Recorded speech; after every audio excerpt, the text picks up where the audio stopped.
Kaixo, ongi etorria, Talesian teorema ulertzeko lehenengo hitz batzuk gogoratu behar ditugu. Ta bat da, zuzena. Zuzena zer da? Adibidez, hau izango zuzen bat. Hola jarri beharko diot, ze zuzenak ez du ez hasierarik eta ez bukerarik. Lerro bat da eta infinito puntuz osatuta dago. Hoi da, zuzena. Gero dago, zuzen erdia. Zuzen erdia izango litzake.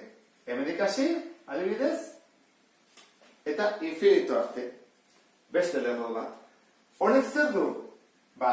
Puntu jartzen bali badut, zuzenak ditu, bi zuzen erdi. Bat ezkerretari joana eta beste eskubitari joana.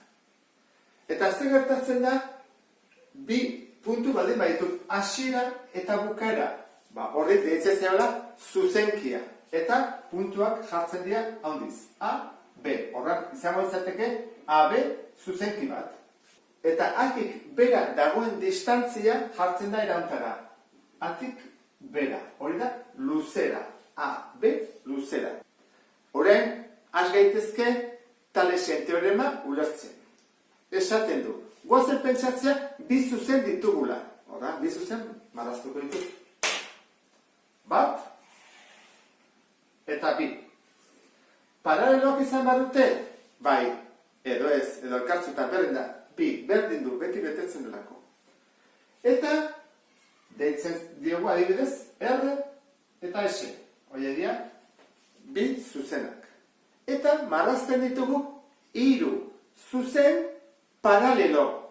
Behin artean, ez hauekiko. Hiru paralelo. Gogoratzen zea, zuzen paraleloak nola marrazten genitun, ez da? Eskola edo kartago jakin. Horan, ikitu ditut, hiru paralelo. Bat, bi, eta hiru.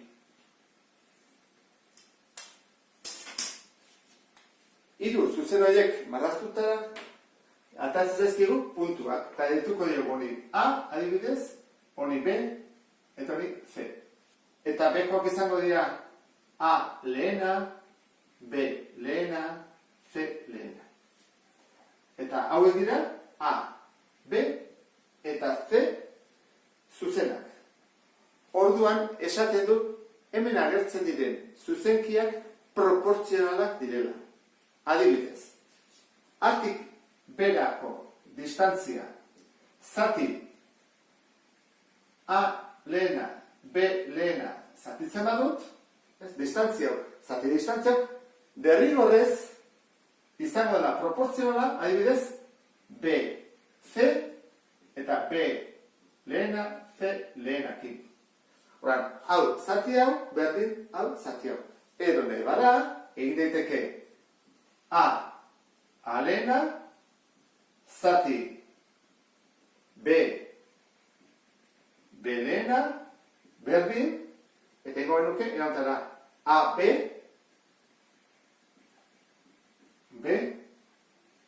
zati, A lehena, B lehena.